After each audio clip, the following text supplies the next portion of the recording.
My name is Ian Bick, and you are locked in with Ian Bick. On today's episode, we interview our first correctional officer, Steve Purcell, to get an inside look at New York Department of Corrections and life as a correctional officer. We all make mistakes, experience failure, and fall down in life. But if you decide to get back up and use it as fuel to your fire, you could choose to not let it define you. You can make it through to the other side and turn it into an opportunity. Join me, Ian Bick, as I interview people from all over the country who have experienced the rock bottom of the American justice system and find out what they did to overcome it. These are the stories that will motivate you and inspire you to change your life. Steve, welcome to Locked In with Ian Bick. Thanks, man. Thank you for having me. You are our first CO, correctional officer, on the show, so you are in the hot seat. I don't think you probably ever thought you'd be interrogated by an inmate today, but the tables are reversed, and we'll get right into it. I always like to kind of start at the beginning of the stories. In your case, we're essentially starting from your beginning as a correctional officer. How old were you when you decided you wanted to become a correctional officer? So my dad joined corrections in 98. I was 6 years old. Grew up around it. It's not like, oh, I want to be a cop. I want to be a firefighter. My mind was set. I want to be like my dad. I heard the stories from him. All his buddies that he would work with, they'd meet up at the house, they'd talk. It was the camaraderie and all that stuff. And once I got older, 16, 17, I said, this is what I want to do. I want to follow my father's footsteps, and I'm going to do it. And I will tell you, ever since I told my dad, I went to my dad, I said, hey, I want to do this. He said, absolutely not. Absolutely not. Do not do it. You do it, I'm not going to talk to you. I'm telling you right now, don't do it. Didn't listen. Went through with it anyway. So took the test, which was at the local high school. Took the test 2013, 14. Heard back June of 2015. How old are you? I was 20, about to be 21. Did you go to college? I did go to college. Majored in criminal justice, the stereotypical, which was a waste, if you want the truth, because nothing you learn in a school book teaches you how to deal with anything that goes on in the criminal justice world. But got the call, went to the academy, 6 weeks. Went through, it was like going to the military. A lot of people compare it to that. We walk up, we're all in suits. Everybody's holding their duffel bags. You're getting screamed at, the whole entire time. You step out of line, and they're making fun of you. The drill instructors are making fun of you. If you had a mustache, what are you doing with that creepy mustache? Things like that. Now, this is just for correctional officers. Just for correction officers. So, first week, they don't let you're essentially treated like an inmate. My belief behind it is they're trying to model what you should reciprocate when you get to whatever prison you're going to be working at. So, first couple of weeks sucked. Can't call nobody. You're not calling home. You're not, your PT was crazy. And then they start to lighten up on you. Of course, that whole time, that's the weeding people out process. Guys, I remember a guy that was in my room, left in the middle of the night. We woke up that next morning, the dude was gone. Just wasn't for him. Didn't want to do it. So he just, left. I think I started with 60. There were 60 of us by the time I think I graduated with a class of 25. So the worst part about that whole thing, and I don't know if you've experienced it, was the chemical agents training. Chemical agents training? Okay. Yes. That was, we get hit with pepper spray. Well, now it's pepper spray. When I was going, it wasn't pepper spray. It was CS. We got hit with CS. And I hate to even put it like this, but you literally go into like a gas house. You got your gas mask on. You're all in a circle. The drill instructor, my drill instructor was crazy. That dude was in there with no mask, no nothing. He's just eating the fumes. Awesome officer. I got to work with him later on. Awesome officer. But they get to me, and I'm walking in the circle, and he just so happened to know my dad from working with my dad previously, and rips my mask. You don't know when it's coming either. That's the best part. You have no idea when it's coming. Rip my mask off, start asking you questions, and they ask you questions because they don't want you to hold your breath while you're in there so you're not exposed. So he's asking me questions, whatever, blah, blah, blah. And the next thing I hear is, this one's for your dad. And they spray me while I'm in there. So I'm choking. I thought, in my head, I said, I'm going to be the first recruit that ever dies in a gas, pepper spray. I'm going to be the first one. So they drag me out. There's other recruits waiting outside the door. They grab me. It literally looked like, I don't even know how to describe it. Snot, my eye, everything just going. And we did weapon training. We got trained in the AR, shotgun, and at the time, it was a 38. Now they switched to Glock, but we got trained in all three of those. Do they give you a permit to carry at this point? No. So in New York, when you graduate the academy, you're a peace officer, so you're allowed to carry under your badge outside of your job. Outside of the job. So a lot of people are curious, is a correctional officer considered like a member of law enforcement in that respect? In my eyes, yes. In majority of people's eyes, no. We're the bottom of the barrel. Yeah. Why do you think that is? Because anytime you hear anything about a correctional officer in the news, it's never good. You never hear how, it's not like a cop going into a scene and maybe clearing things up. Well, not nowadays, but going into a scene and, so-and-so helped this child or whatever. Majority of the time you hear a news article about CO, it's either corruption or how they were assaulted. Yeah, so you could carry the gun with you, like outside of your job. Yep. Obviously, they didn't let you have a gun inside the prison, but... Right. You're not allowed inside the prison, which certain circumstances you are, and I've been in those circumstances. I wasn't carrying the gun, but there were other staff that were, but we were locked down. That was a different story. That's a different story. But we're trained in that because we do transports, and that's when we carry, our handguns. Yeah, I know, like in the feds, some orderlies from like the prison camp would clean like the training centers, and there was a firing range, and then these guards that you would see inside the prison. From an inmate's perspective, you're looking at them as just like a mall cop because you don't see them in a gun or anything, but when they're working perimeter or working transport, they got the shotgun, they got the pistol. So that's when you kind of look at them in a different light. And I remember like growing up as a kid, like I was definitely very ignorant that like like a correctional officer is just like a glorified mall cop.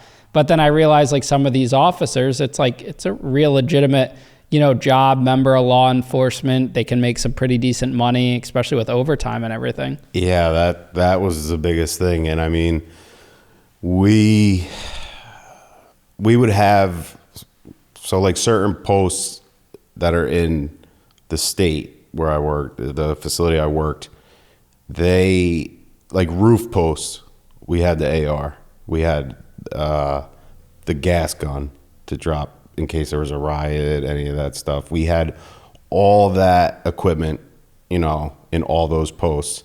And there's a couple times I would come on the catwalk, I would come off the catwalk in the yard, and I'd have the AR in my hand because there was a fight that broke out. You don't know what's going on, and that's an eerie feeling too, because there's a yard full of, in the summer times, I don't know how it was in the feds, but in the summer times, the yard would be packed with 300 some inmates, and there's 3-4 officers out there. Yeah, the inmate to officer ratio is nuts. In our unit, it was like 1 per every 400. That's pretty bad. Yeah, and I've dealt with that quite a bit in the state. That's probably one of the biggest issues. It's really disgusting how, you know, I mean, I get it. You asked me earlier, you know, why'd you want to, not everybody wakes up and says, oh, I think I'm going to go work in a prison for the next 25 years and do time with these guys. Like, nobody does that. But at the same time,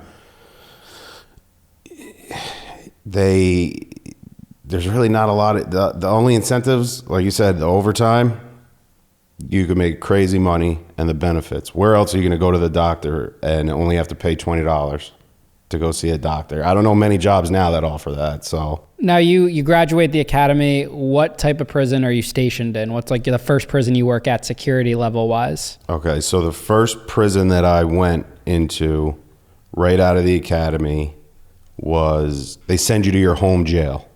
My home jail was Greenhaven, which is in Stormville. It's a max A. And that's in New York, right? Yeah. Yep. It's in New York. So you go for 2 more weeks of training, and then you get sent to the jail that the state feels is where pretty much where they're putting you. And you find all that out in the academy. Your last day of the academy, that's why I said it's like the military. You're sitting in a room, your drill instructor's there, he's reading last names off. He's going, so-and-so, Smith, you're going here. Jones, you're going here. Purcell, you're going to upstate. And I said I'm looking around the room like, why am I the only one going to upstate? And come to find out, upstate borders Canada, and I'm a local guy. I'm from down here. And I said, shit, I'm going 6 hours north. What are the chances of me getting transferred back home? Like, no, they could send you anywhere in New York. Any state facility in New York. They try their best, they say, to accommodate, you know, to keep you close to home, but doesn't really happen. And from what I hear, because I still talk to some guys, that whole thing has changed. I'm not 100% how it works. I know you don't do 2 weeks at your home jail. You do like 4 now, but I was all the way in upstate New York, which is a totally different culture. And what kind of offenders were housed there? Men, women? That was a supermax. That you were locked. That was a solitary confinement jail. Just men? Yes. I've never worked at a female facility. But these guys are locked in 23 hours. It might as well be 24 hours because the back of their cell is literally a cage, and that's their rec time, their hour rec. And anytime they would come out of the cell, we'd have to cuff them up. And we had some high profile guys there, but what type of charges are they there for? Oh man, cop killers, rapists, murderer, serious stuff. And mainly because they couldn't go through general pop. They just were troublemakers. They were doing whatever, you name it, and they got caught. And then most of it was violent stuff to put them there, either fighting with other inmates, assaulting staff, things like that. That's what really would get them up there. How are you feeling, like your first week on the job, being like green, I guess you could say, going to these facilities that are housing like the worst of the worst types of inmates? So it was definitely nerve-wracking because the state doesn't provide you with, only certain facilities provide you with state housing, they call it. If you're far from home, we'll give you a place to sleep. I didn't have that when I was 6 hours away. I was sleeping in my truck. I was working 16-hour shifts, and going right to the parking lot, sleeping in my truck, getting up to do it all over again in another, 7 hours. As time went on, they would let me sleep in like the CERT room, which is like the correction SWAT. They would let me sleep on a cot in the CERT room. And then finally, I would put my transfer in as soon as the day I got there, put my transfer in. So I worked my way back down to closer to home. Then I wound up at a medium facility, which was a reception center. It was Ulster. It was a reception center. I think that transition was the hardest, because now I go from these hardcore guys, doing whatever, in there for whatever, to, oh yeah, we just got put here because we're getting released in 30 days or whatever, so this is the closest to home for us, so we're getting released from here. And those rules are totally different. You think it was almost safer working in like the max security prison where they're locked in, rather than like the medium security prison where they're let out freely? I wouldn't necessarily say it was safer to work. I think they're all pretty much the same, because bad shit happens at all of them.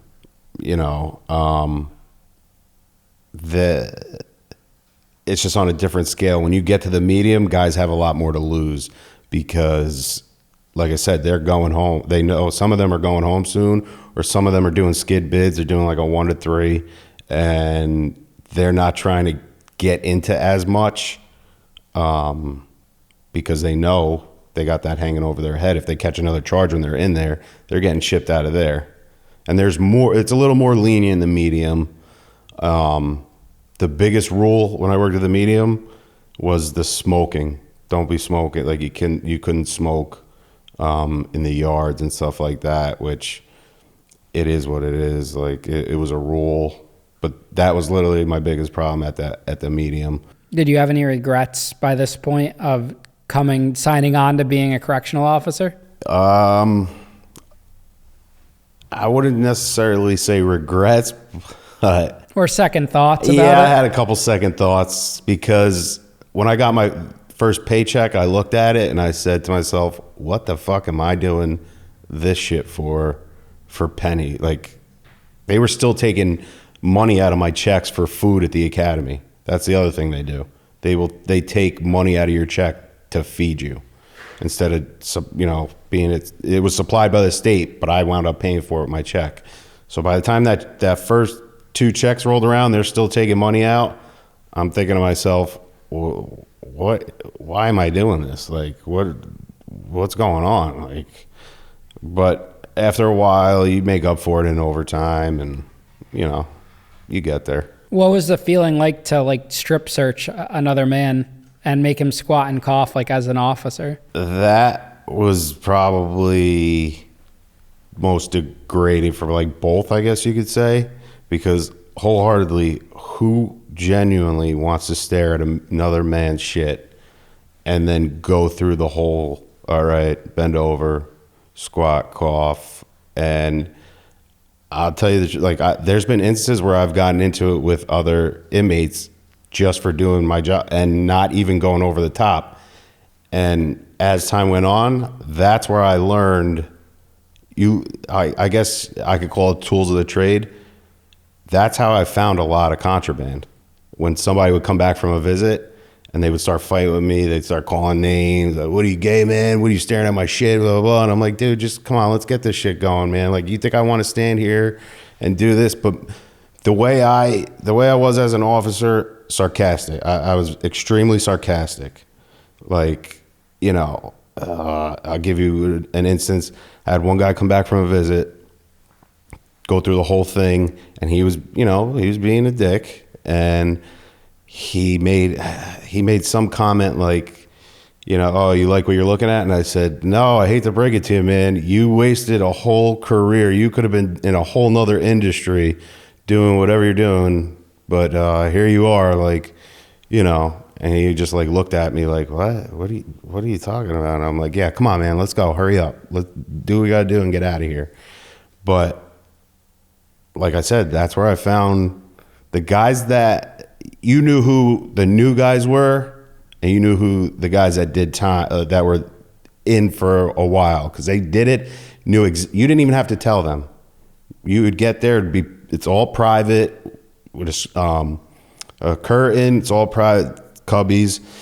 Those dudes would come in. You wouldn't even have to tell them twice. They knew exactly how to do it. They knew what you wanted to see. They wanted to be in and out just as much as I wanted to be in and out. And you find contraband on guys. Yeah. What would they be smuggling in? So drugs was a big one. Weapons. In their ass? Yeah. What drugs was the ass. Drugs was the ass. And the dead ringer was, I'm not trying to be too much, but the dead ringer was if their ass had like a glimmer. It's a God's honest truth. Like, nobody's ass naturally looks like it has a glimmer. Yeah. The glimmer was the Vaseline. Okay. And that was the drug. And they're able to do that during the visit without any guards They're getting noticing. up, going to the bathroom. They're I didn't work the visiting room too much. I worked the other end. A lot of we call it nuts and butts. Rookies, when you're a rookie officer, nuts and butts. They'll literally call you on the radio. Hey, we need you to come up front for nuts and butts. And you're a rookie. As a rookie, you get the shittiest jobs. Wow. The shittiest jobs. What's a correctional officer's view on sex offenders and snitches? All right, so I'm going to tell you my view because I don't want to speak for the general. I'll tell you my view. Sex offenders, no go. Did not fuck with them, didn't care for them. If something happened, something happened. Did you treat them differently than other inmates? Did I? Yeah, I absolutely did. Absolutely. Because it's not something that, like, I was the only person singling them. They were singled out on their own. By everybody. Everybody. Rats. I had one or two rats. A lot of COs have their own guys. Like their own, like, snitches or informants? Their own, like, informants on the inside. But, like, I remember I literally was watching the interview you did with Steve, the NYPD officer. Yeah.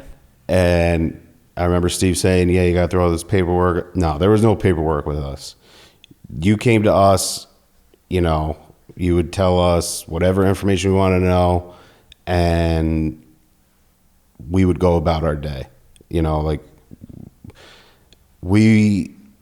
They would give that up, and in return, we'd be like, all right, we'll give you an extra 15 minutes on the phone.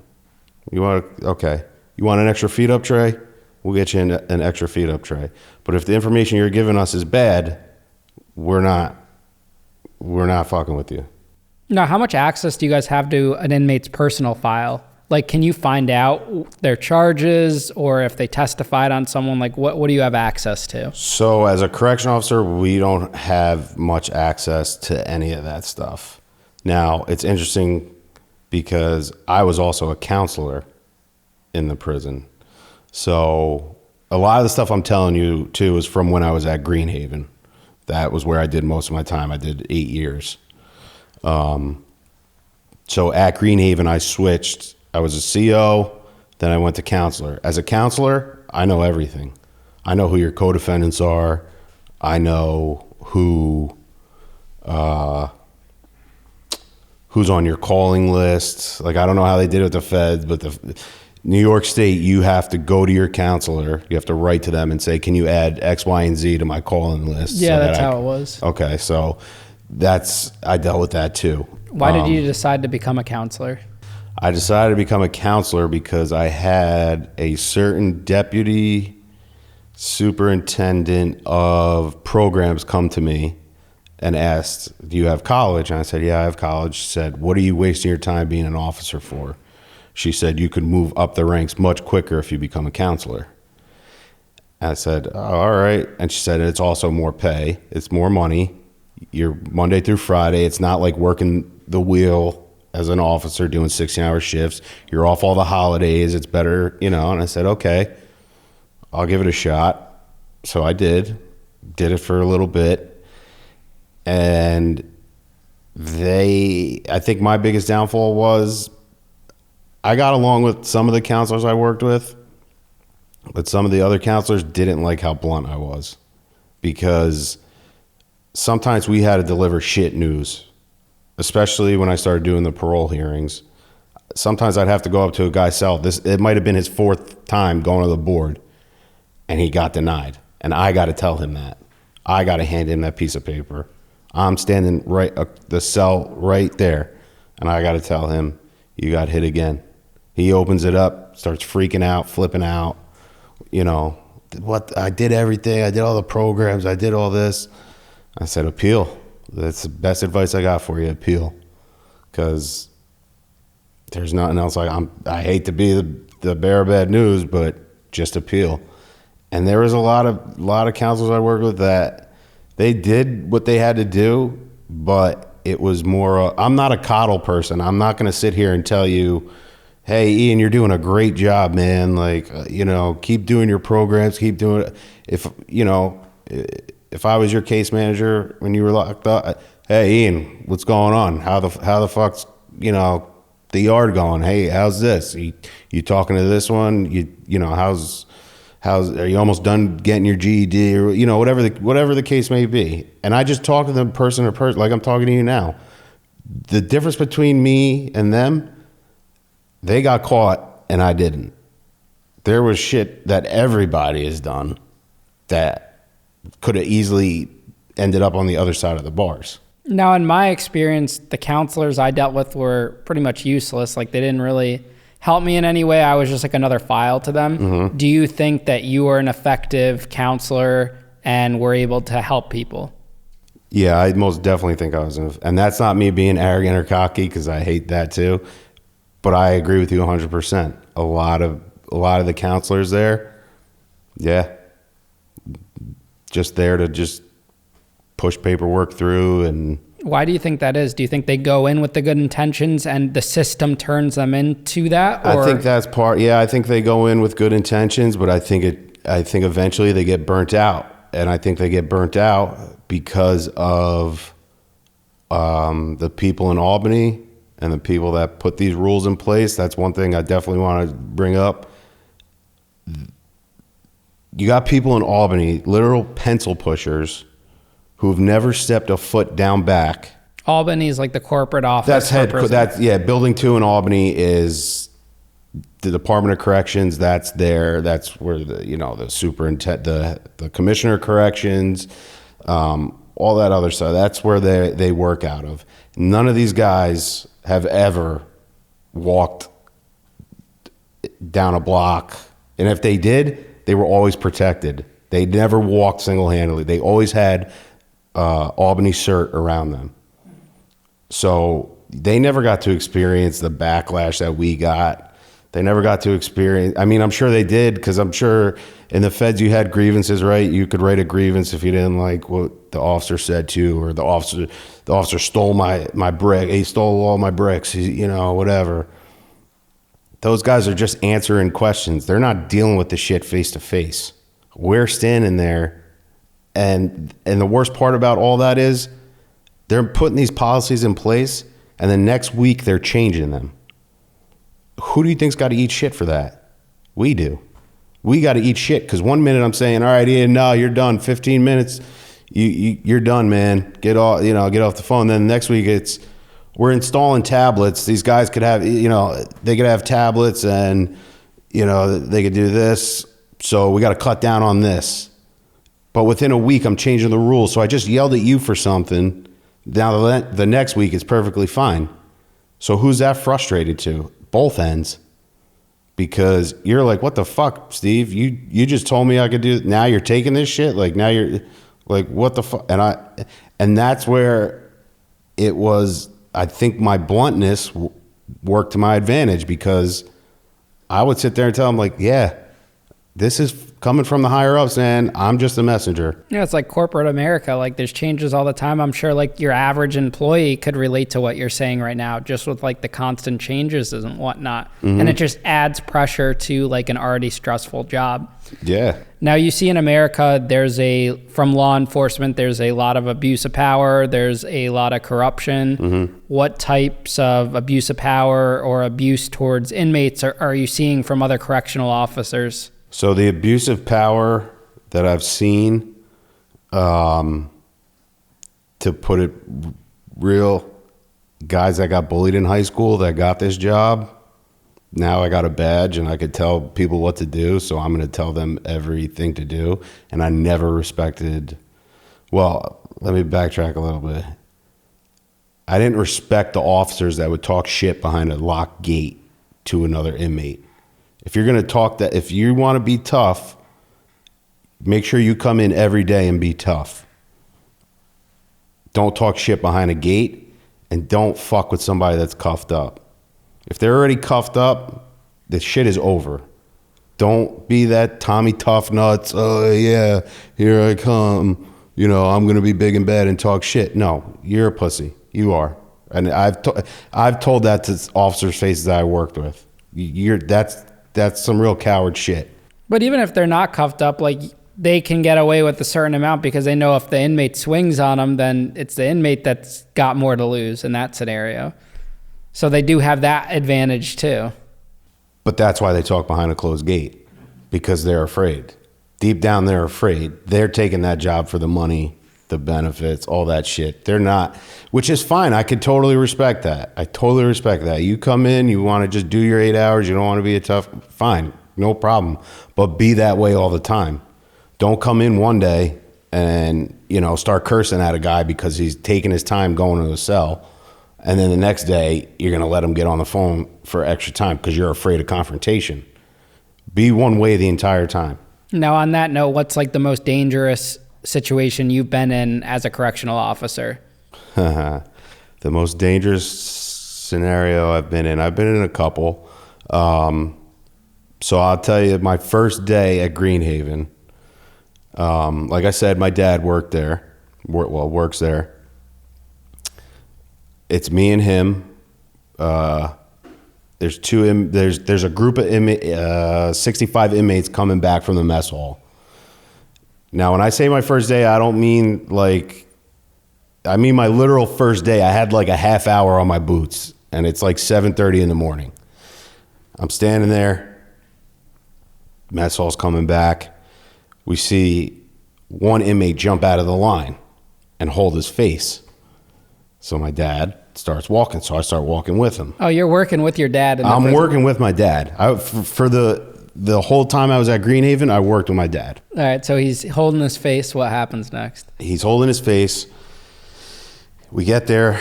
He got $150. He's leaking. He got stabbed? He got cut. He got sliced right on the cheek, whatever, jumps out. Automatically, like I said, half hour on the job. My dad's been there. At that point, my dad was there 18-something years. You know, he starts assessing the situation. I turn around. Everybody get on the fucking wall. Move, clear, move. You know, so we line up guys. We call a response. We got the radio. We call a response.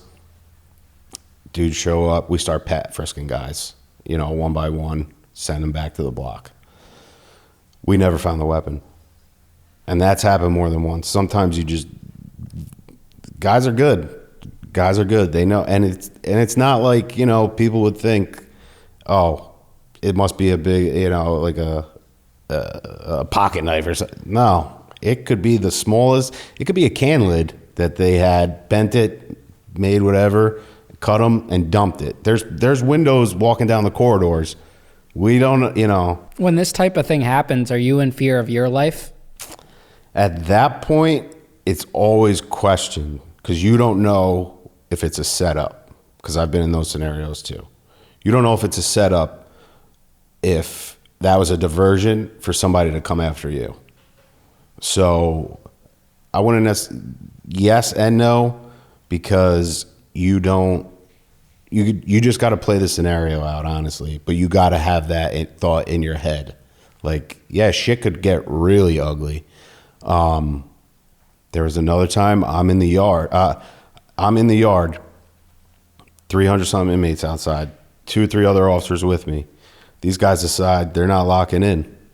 They're not going back to their cells. That, I will honestly say, that was one of the times where I said I had a come to Jesus moment. Like, yeah, we're fucked. And all I have on my side is a baton and pepper spray. And what is that going to do against 300-something dudes? That's going to be used against me. But now, are inmates coming after guards in that manner? Like, I know in prison, I interview like a lot of former inmates. The general consensus is like an inmate's not going to get harmed unless they did something to provoke that, like bad paperwork or, you know, theft or got involved in something they shouldn't have. Is it like that for like a guard? Like, say you're a decent guard, you're nice, you're respectable. Are you just randomly getting stabbed up or attacked one day, or do you provoke that for that to happen? I think it depends on the officer. I worked with officers that they had active hits out on, where they had to tell that officer, you're not working down back until things cool down. And that could have been how that officer was, how they carried themselves, if they were too strict, if they, you know. But the normal, you know, CO, it all depends on the scenario. It really does. What's the worst thing you've seen happen to a fellow CO? I saw a fellow CO get knocked out, cold on his feet, and had to respond to that. That was interesting. I know a CO got cut just doing, you know, daily job. Like, he'd stop somebody, pat frisk him, see if he was carrying contraband. They wound up fighting. He got cut. Some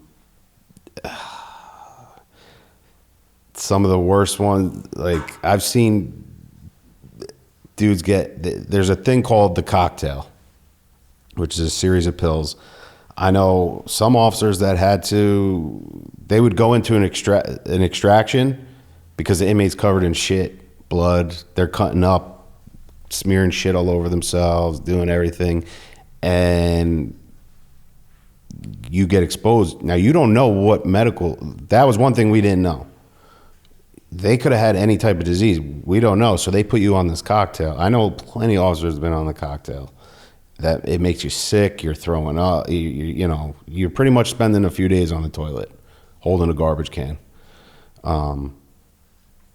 So that's just a couple of them. I mean. What about women officers, women COs? How are they treated by the men? So by the men, I think some of them are hated even more, but then some of them are looked at as mother figures, I think. Because a lot of guys, at least at Greenhaven, those dudes are there for life. A lot of them, that's a life or jail. A lot of them are there for life, and some of them they would look to. A female CO could come in and more or less calm down a situation because they might have a good rapport with that inmate. They know, you know, just how to say certain things to these guys, and they'll respect that. But on the other hand, you did get certain inmates that would absolutely run up one side and down the other of female COs because they just didn't like them. But that all goes back to the type of officer they were. If you're by the book, people have, you know, sometimes people, and that goes back to the abusive thing, abusing power. If you're if you're that CO that's going to go above and beyond, like, yeah, I know this is a rule, like a perfect rule was when you leave the block, you're supposed to have your shirt tucked in and your pants can't be sagging and all this other stuff. Now, would I write them up for that? No. Hey, pick your pants up. Stop walking. What are you, booty pirate? Pick your pants up, man. What are you doing? You know, tuck your shit in. Look presentable. There'd be some officers that'd be like, yeah, no, I'm writing you up. Like, I told you to do whatever and you didn't, so I'm writing you up. The credit I give them, they were consistent. You knew what to expect when you saw that officer. Okay, so-and-so's working? Yeah, all right, let me make sure my shit's squared away.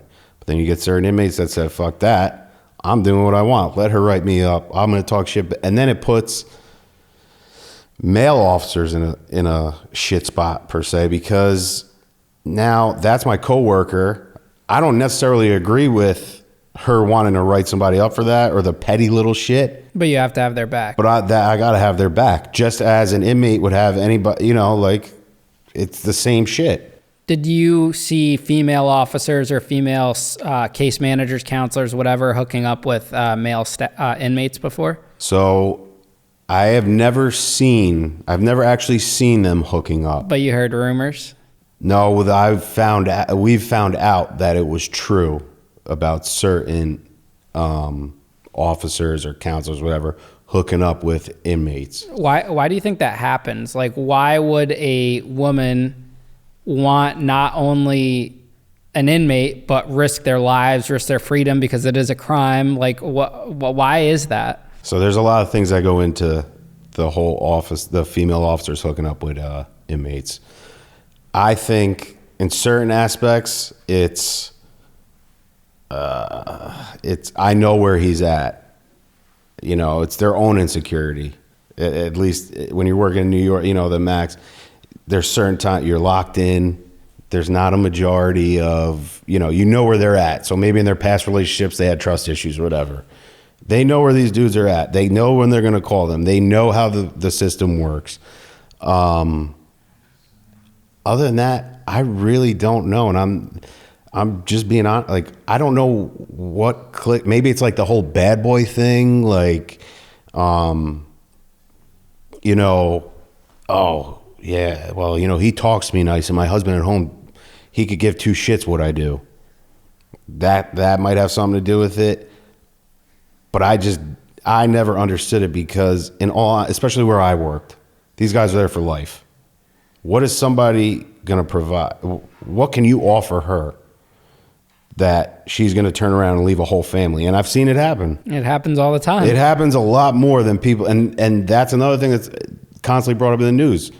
So-and-so ex-officer gets caught sleeping with inmate. Oh, and you see it now with ex-officer involved in sleeping with the department. That woman that was like getting gangbanged. Yeah, by the whole department. That is crazy. And unfortunately, a couple of them I worked with, I knew them.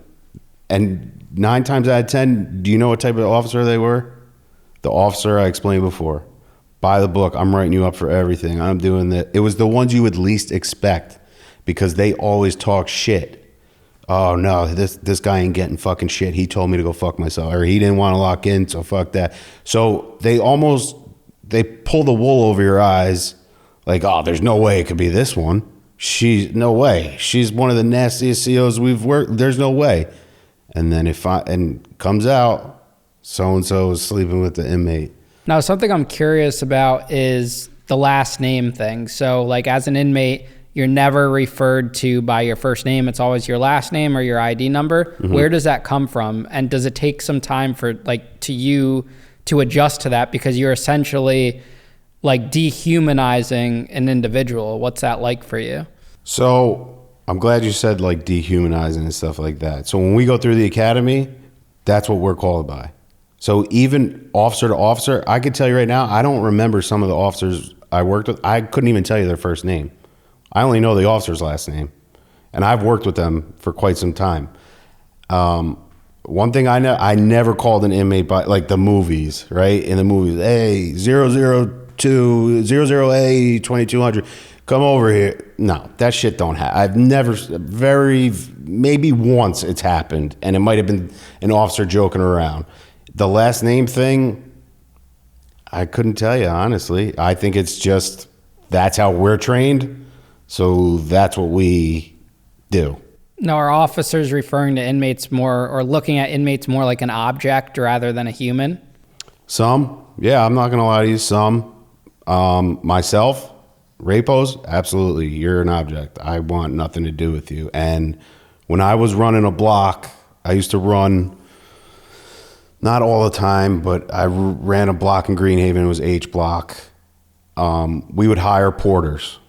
Okay, just to clean the block up, do whatever, make things, do feed ups, all that stuff. If somebody came to me with a job, looking for a job to work in the block, I said it straight out. If you're a rapo, don't even bother applying. I don't want that. You're not benefiting anything. In my eyes, that's the worst thing you could do. Anything against women and children is the worst shit you could do. Listen, there's people get in bad situations, they're fucked up on drugs, they're fucked up, like, shit happens, I get it. I'm not condoning that shit either. Murder, all that shit. But rapos, no, and I let them know right from the gate. You're a rapo, don't even bother applying. Dude, go somewhere, go work somewhere else, because I'm not hiring you.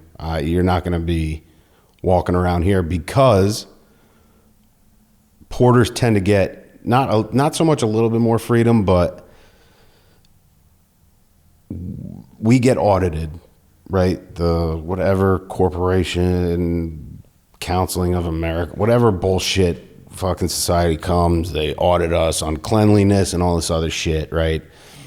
So naturally, me being me and the guys I worked with, because there was a crew of us, we all, we wanted our shit to be tip-top shape. We wanted to be known as one of the best blocks that runs, just smooth like a machine. The inmates respected us. If we got respect, we gave respect. That's pretty much what it boils down to.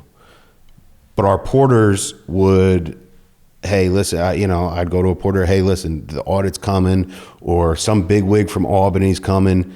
Can you do me a favor? I need the floors buffered. I need them waxed. I need this place looking spotless.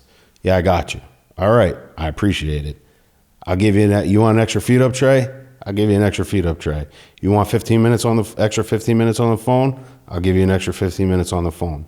They're essentially doing me a favor, because when those people come walking in and they see that shit is in tip-top shape, oh, wow, okay, at least one out of the 8 blocks that are here running pretty smooth, okay. So that, more or less, I didn't want to give that I didn't want to give that opportunity to the rape. Like, I didn't. I got no patience for that shit.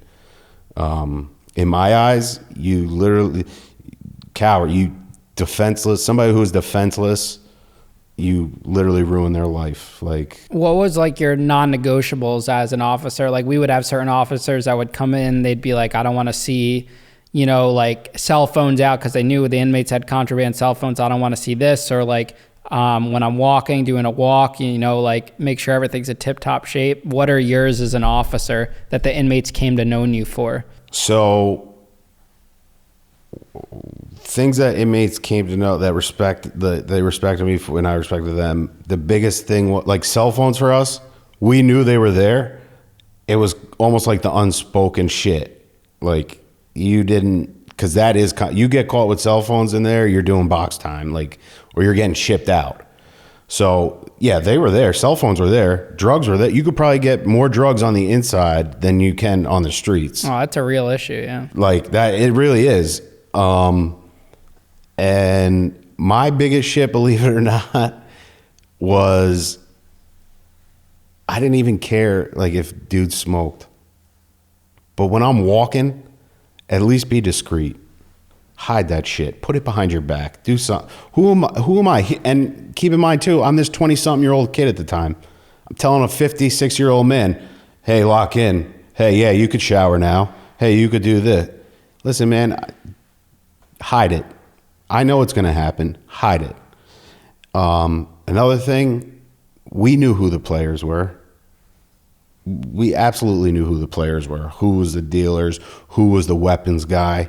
Our biggest shit was, you want to handle your business? Handle that shit in the yard. Don't bring that heat in here on us, because I'm not taking heat from a higher up because you want to fuck around in here. Take that shit to the yard. Don't do that shit when we're here. You want to do it on 3 to 11? Do it on 3 to 11. But we don't want to be bothered with the paperwork. We don't want to do none of that shit. Now, if I brought in one of your former inmates and asked them what they thought about you, what would they say? What would they say? That's a good one. Hopefully they would say fair, firm, and consistent, because that's really how I was. I mean, I gave you what you were entitled to. Did they give you a nickname at all? We had a lot of nicknames for prison guards. Yeah, I bet. Yes, they did. I was given a nickname, and it's not going to be the reason you think. So obviously, look at me. I'm not a small dude. By any means, I'm not a small dude. I'm a bigger guy. I know it. But that's in nowadays, though. So yeah, well, hopefully. So they gave me the nickname Flash. Flash. And I'm going to tell you why. Shockingly,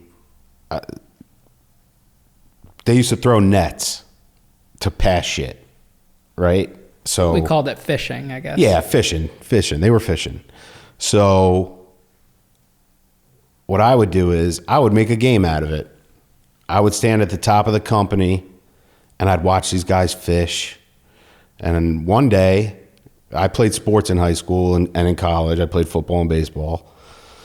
So one day I was standing at the top of the company and I said to the guys working with me, I said, I'm going to go and get it. I said, I'm going to catch it. I promise you. And they're like, no fucking way, man. There's no way. There's no way you're catching that. Like, you probably ain't even that fast, whatever. I said, okay.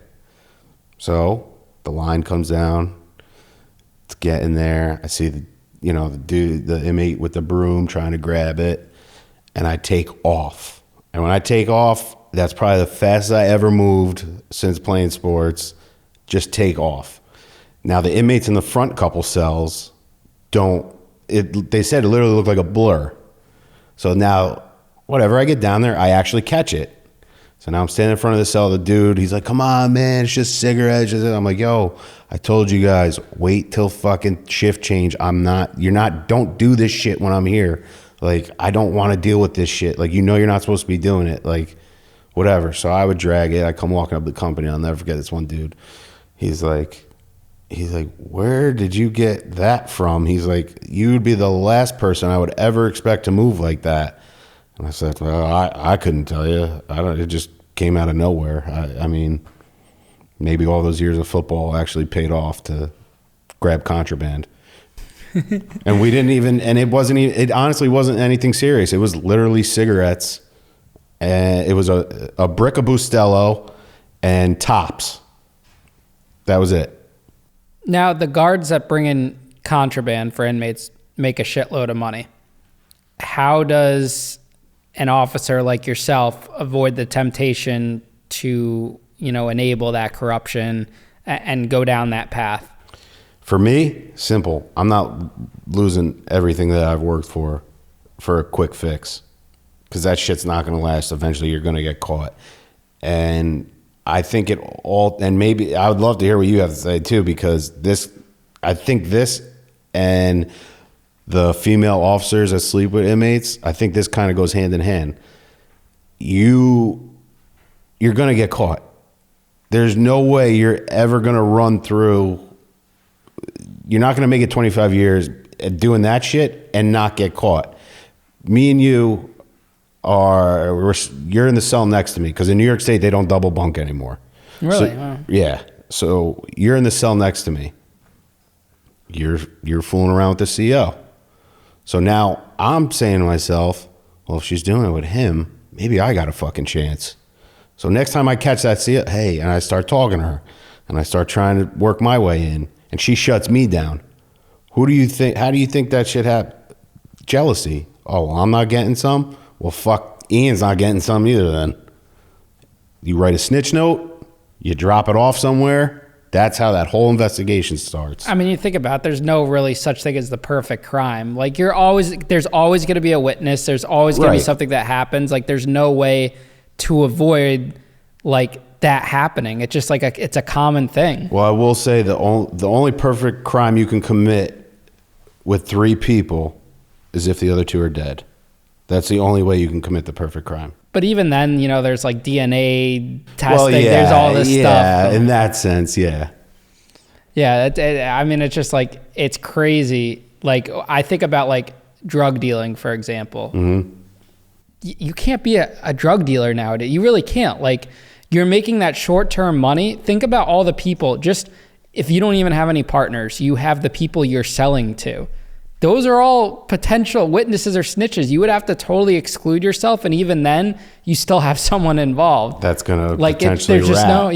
You just can't do it anymore. And honestly, that's the way of prison now. That's the biggest thing I hate. Stop glorifying rats. So, what kind of contraband are you seeing COs bring in, and how much are they making off of it? So, I have literally never seen an officer bring in contraband. But you've heard of it. But I've heard of it. If you did see them, would you have snitched on them? Reported? I wouldn't have snitched on. Well, I can't say I wouldn't have snitched on them. I definitely would have addressed the shit with them head on. And because that was your job. Yeah. But depending on what the shit was, yeah, I might have, because fuck it. At the end of the day, I don't call snitch, whatever. You're fucking up. You could potentially put me at risk, because I don't know. It's not like you would think like, oh, it's a brick of weed hidden in it. There was a guy that worked at Greenhaven, was picking up bags at a location, sealed bags, picking them up, bringing them into the prison, and he didn't even know what he was bringing into the prison. They locked down the prison for that because it got out that there could have been guns. It could have been like potentially like guns or something. So, I mean, and that's one, you're never going to see it. You will literally never know, because all that shit came out after too. And that was another officer who was cool. He was a cool officer, I get per se, you know. No, it's all, like you said, it's always the people you least expect. Right. I mean, I think I apply that to my situation. Like on TikTok, they'll see me telling a prison story. I'm the least person you'd expect to ever go to prison. Yeah, I would agree with that, because when I saw your video, I saw your one video where they asked for your papers and shit. Yeah. And when I looked at it, I said, he really, wow, prison, that was Fed time too. Like, so how would you have treated an inmate like me? Would you have automatically thought like I was a sex offender coming in, or? No, because you know why? Maybe, I don't know, maybe I just, you don't really fit the description, because usually how I would describe it is it's mainly fat, greasy white dudes. That's the God's honest truth. Yeah. You could tell from a mile away. And they got the glasses. They have some of them, but some of them play the disabled game too. They do, and they don't normally get bothered by. I know in and federal that's their prison, way around. If they're handicapped or elder, they don't get bothered. Maybe in the feds, but once that shit gets out in the state and they find out, that shit goes bye-bye. What was the most uncomfortable situation you were put in as a correctional officer? As a CO, the most uncomfortable situation I was put in would definitely have to be my experience standing up for another officer that I didn't, particularly agree with what they were. But you had to. But I had to. So did you ever feel like you were put in positions that you went against your own morals because it was your duty to have that other officer's back?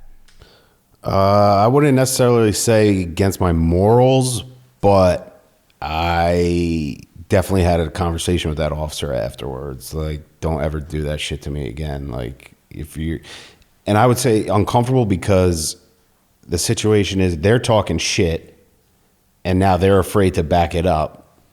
So it's not necessarily me going against my morals. You're putting me in an uncomfortable spot because you're sitting here behind a locked up gate yelling at an inmate down the company, and then you're calling me to come and rectify it. Like, that shit don't handle your business. You want to start shit, you better finish it. I think that's really interesting because, like, coming from an inmate's perspective, I would always, I would get frustrated when certain COs would have another back of another CO who was doing petty shit or whatever. And then, seeing it when you take yourself out of that and you look at it in hindsight, the guy was just doing his job to support that other officer. Mm-hmm. Like, that's your job. Like, you can't not have the officers back in that situation. Yeah. Because you're putting yourself at risk, you're putting the other officer at risk, you're putting the system in general at risk. And I think that would solve a lot of problems if all inmates looked at it thinking in the moment, because that could flip off an inmate if he sees you have a relationship with this inmate, like a cordial, respectable one, right, and you're having the other officers back, and then that inmate gets triggered by that. Right. So maybe if inmates just take the time to understand that perspective too. Yeah, and I think that was more or less because now that causes something. I have a good rapport with you, but Officer Smith comes and is telling you, hey, Ian, I told you fucking 10 minutes ago, get the fuck out of the shower. You come out, fuck you, man. I'll let you know when I'm done. Because you might see he's a rookie. Dude's shoes are as clean as as polished as this chrome. Yeah, that's a rookie. I'm going to walk all over this dude. Yeah, I'll get out when I'm ready to get out. But I'm running the block that day. So now you come to me, hey, can you go upstairs? This guy won't get out of the shower. Then I come up, I see it's you. Hey, Ian, come on, man. Let's go. He told you this shit was up. This shit was up. Now me and you are going to, 9 times out of 10 when I've been in situations like that, that's what happened. Yo, come on, Purcell. What the fuck, man?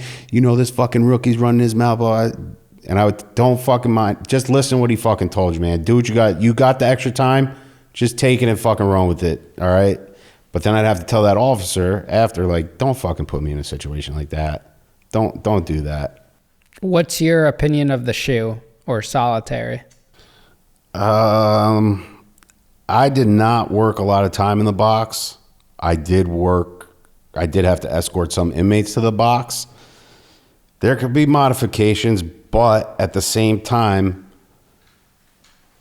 that's for people that can't function in general population, or they're a threat to general population. Somebody, like, perfect example is your crime. You want to be with somebody that's constantly setting shit off, constantly fighting, is just a dick. Like, sometimes people need to be removed.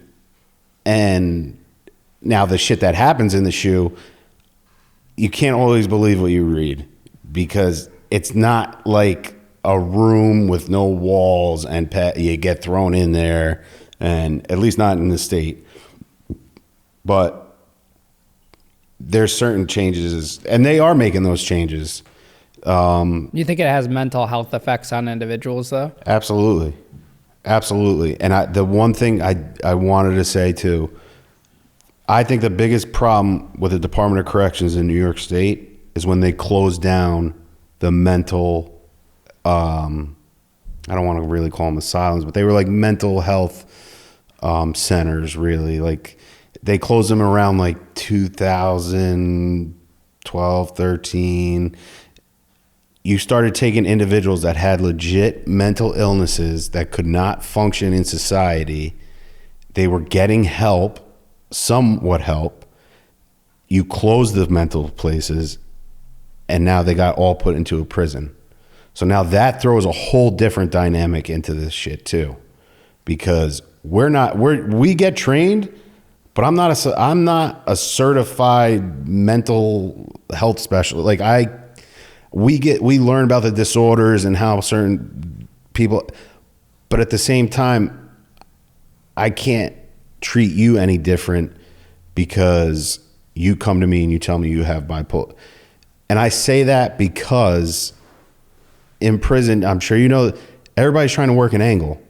If you know that if I say this, I know I'll get this. If I could play the game, if I could play the game and I'll get rewarded at it, yeah, fuck it. I'm bipolar. I'm crazy. I'm schizophrenic. Yep, sign me up. I get the meds too, even better, because I could cheek them and sell them. So even better, sign me up. And I think that's the biggest problem. They closed that, and it opened the door to now these guys are coming into the prison system because, unfortunately, they do have mental issues and they don't know how to operate in society. And it shouldn't be the criminal justice system that is helping, because the criminal justice system can't even help the individuals that are in there. What do you think is like the biggest thing that needs to be fixed about? I know we just talked about like the state, New York State, but what about the, U.S. justice system in general? What do you think needs to be fixed? If you really want to laugh, I think pedophiles should definitely not do skid bids. They should probably go away for a long time. But that's my personal opinion. What I think needs to be fixed, where do I even start? Humanize the badge. Humanize, get the help. Like, everybody wants to sit here and tell you, especially, the justices, we're going to help. Where the fuck is it? How about making it a part, make the academy an extra couple weeks to deal with this? or bring in the right people, or start opening up those, you know, alternatives to incarceration. I can't tell you how many times, like when I was a counselor, I used to run the transitional services, which was welcome to prison, you're halfway through prison and leaving prison, you know, re-entry into the community. And that was just a way, because it was in a different part of the prison, so it was just a way for inmates to come up and just literally deal. Like they knew they were meeting in the building, they knew their homeboy was over somewhere, you know, in the building. Yeah, I'll be right back, I gotta go to the bathroom. I'll be right back. Okay. You never see the inmate comes back before the, you know, whatever. But they need to like, and I also think if you don't want the help, you're not going to take what's offered anyway. Do you see a lot of repeat offenders as the counselor that are like you're sending on their way back home and then they're coming back into the system? I haven't seen too many of those, only because, like I said, I worked at a max. Those guys were there for life. It was very rare that I was doing the re-entry program because not a lot of guys were going home. Now, cell shakedowns, Mm-hmm. is that like equivalent to like an officer having to give speeding tickets to like a police officer, or do you guys have a certain quota? You have to shake down as many as possible? And how do you differentiate between what you're going to take? Like some guards were petty, they would take like an apple out of the chow hall. Or like, where is your line? What's the gray area? What are you doing? So when it comes to cell searches, we would get daily cell searches, completely randomized every day. They'd give you a list, or you picked whatever? It would come from up front. We'd get a list of random cells that we need to hit. My line, see, it's funny. Like I like how you said apple, because to everybody else, right? An apple. Oh, how could somebody take an apple? A lot of people don't know that's the start of hooch. And as a rookie, I didn't know that. Yeah, I don't give a fuck. You got an apple? Okay, have at it, bud. Which in New York State, they shouldn't even. No, I'm sorry. They're allowed to leave with an apple or whatever, and certain amount of bread or whatever. But that's the start of hooch. You take the apple, you let it sit, like the whole shit. Me personally, if you didn't have any weapons or drugs, I can't really say that I really gave a fuck too much. I mean, from, you know, as an inmate, there's inmates that are not making hooch or causing that trouble, and for them, like the highlight of their day could be having that apple that they saved for later, you know. And when you're already in a tough spot like that, I think certain guards don't realize the effects they could be causing, or like additional trauma in that nature. Now, granted, like not every inmate's like that. There are inmates that are up to no good, or they're doing stuff they shouldn't be. But there are inmates that are like genuinely trying to change or better themselves. And I think certain guards don't recognize that, and they just treat everyone exactly the same way, which is good and it's bad in some senses. And I just think there just needs to be more like awareness on that level. Yeah, I could agree with that, but I think at the same time, the hardest part is, imagine going to work every day and everybody's playing an angle. Yeah. Everybody's playing an angle. Hey, coming back from the yard, we'd be locking dudes in. Hey, can I just run over? I got to give this bunkie soup. I just got to give him a couple soup. I got to, whatever. You're playing that, you're trying to distract me, because I've been in a situation where, yeah, we're distracting the guy the officer that's locking him in, and meanwhile the other dudes, they're trying to fight on the other side of the company. So like that plays into it too, but I get where you're coming from. But there also has to be, and I think that's a problem too, the inconsistency of consistency, if that makes any sense. I mean, over the top consistency as far as like the apple and shit like that, like that doesn't happen as much as you would think. At least it didn't the good thing about my block that I worked in, we were regulars. It was always it was a group of us. We knew each other for a long time.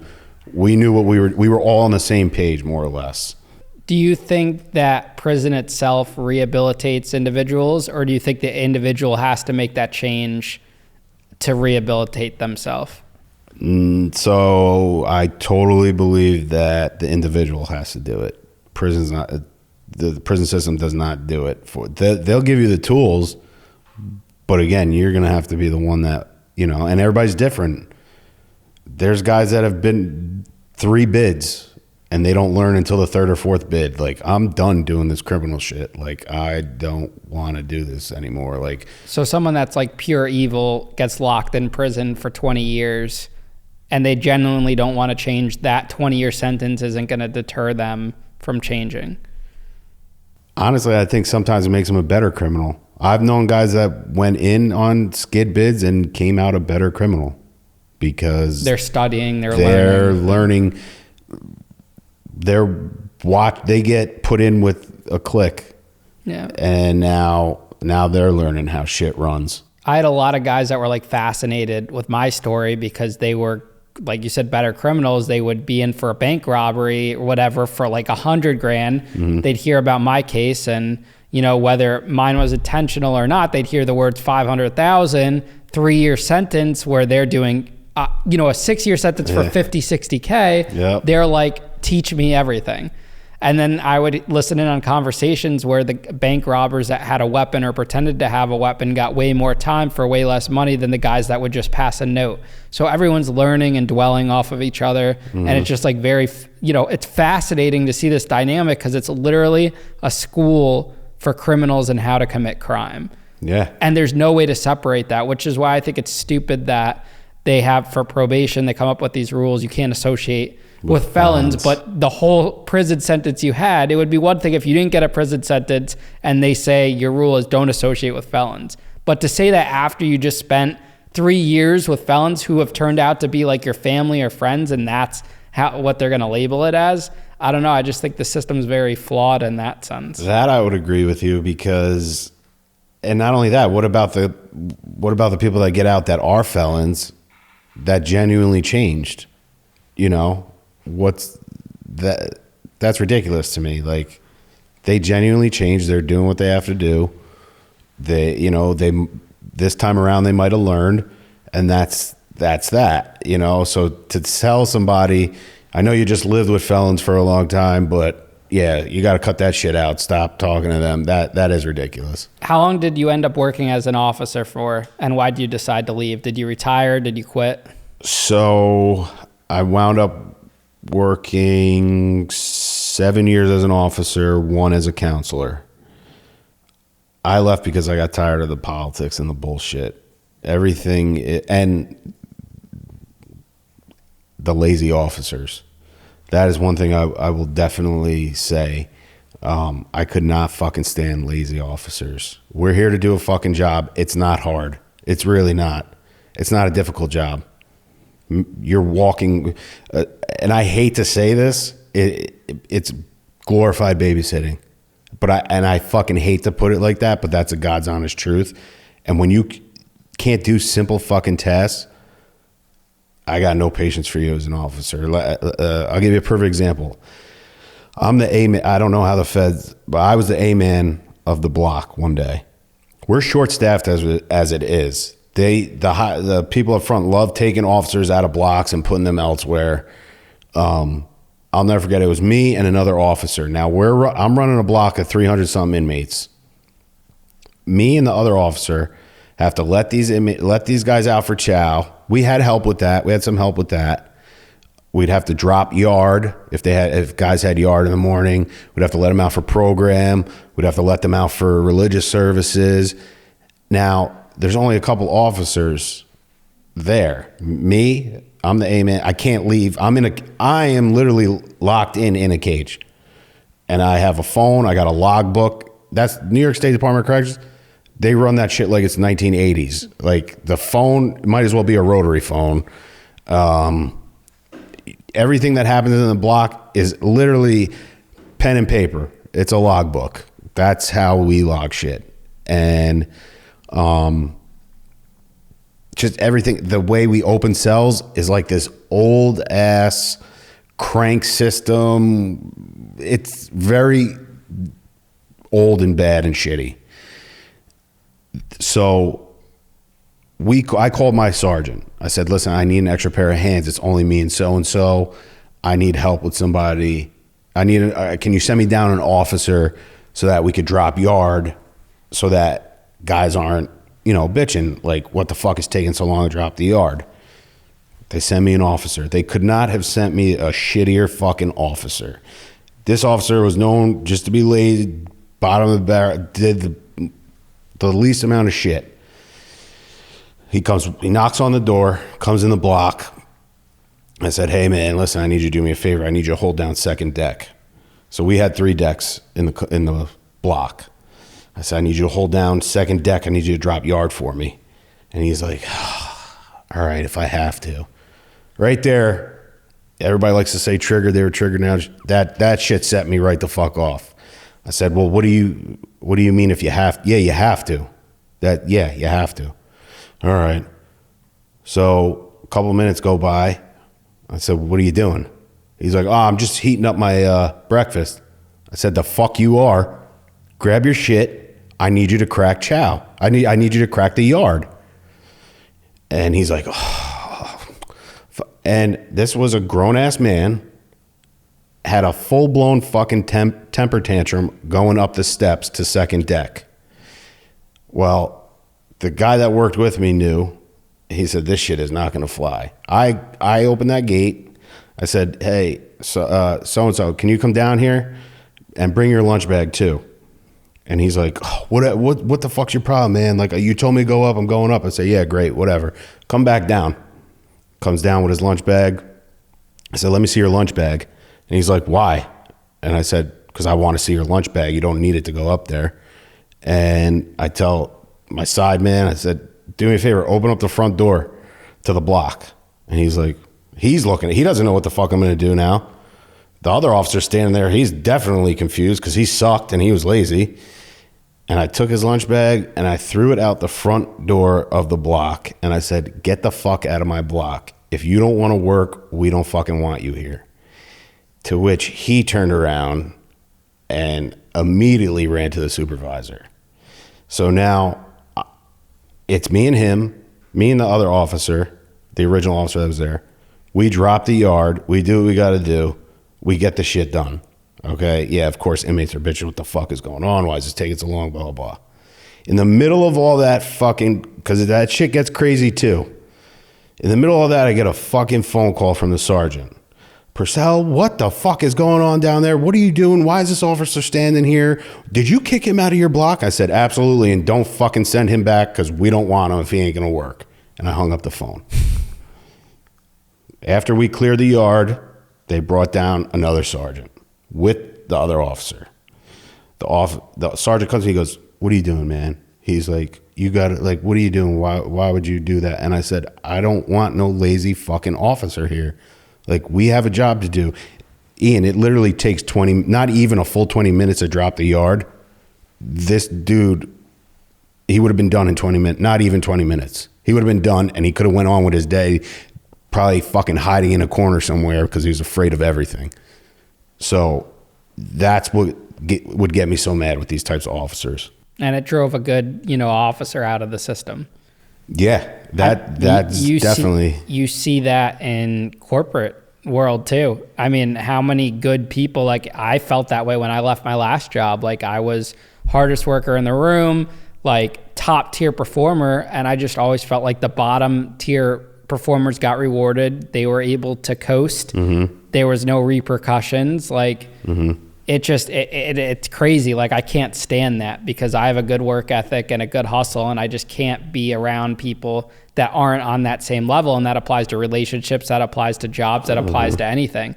And it's very tough. Companies, I don't think the heads of companies, heads of the prison systems, heads of anything, whatever you want to compare it to, realize, like these CEOs realize, or CEOs realize how they lose some of the best people they're ever going to have because they don't have the right management in place to take out the ones that aren't doing well. It's just like, it's totally different. Yeah, absolutely. And by no means am I saying that I was one of the best CEOs. I was there to do a job. You were a decent guy, from the sounds of it. And that's what the prison system needs. You were there to genuinely help people. Do a job, keep it pushing, and that was that. So to close out with, what's your message to someone that is committing crime or maybe battling addiction or finds themselves in the prison system or is struggling to reintegrate back into society? Like, what's your message to them? What would you want them to take away from this interview? I would have to say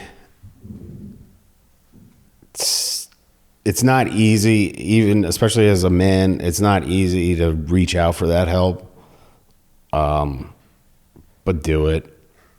Whatever you do, nothing, life, I mean, not to sound cliche or whatever, it really is a gift, and any wrong can be turned into a right, but go and seek that help. Go do what you gotta do. And honestly, I think the people in Albany need to do something for both sides, because ultimately it's affecting both sides of the fence. I mean, officer, inmate, they're both getting the shit end of the stick. Like, it's all about money. Like, they don't care. Like, they just, so, I mean, my message as a person looking to get into law enforcement, if you get into corrections, use that shit as a stepping stone and use it as experience and keep it pushing. Get out of there as quick as you can. Use it for experience. Inmates, anybody that's in, take advantage of what's offered. There are some decent people still there to help. You know, yeah, there's bad apples everywhere, whatever. But take advantage of what's offered. You could really get a lot of shit out of some of these programs if you decide you want to change and put the work into it. It could actually help. Steve, thanks for coming on the show today. It was great talking to you. We definitely got to get you on the cook-off one day. It would be interesting to see you battle it out as a correction officer. I'm sure you've seen like some interesting prison meals in your local, so yeah, we'll have to schedule something up, get you out there, and have you face off against my dad or myself or something. That'd be funny. But it was great talking to you today. Thanks for sharing your story, and best of luck to you. All right, yeah, awesome. Thank you for having me, man. I really appreciate it. It was a blast.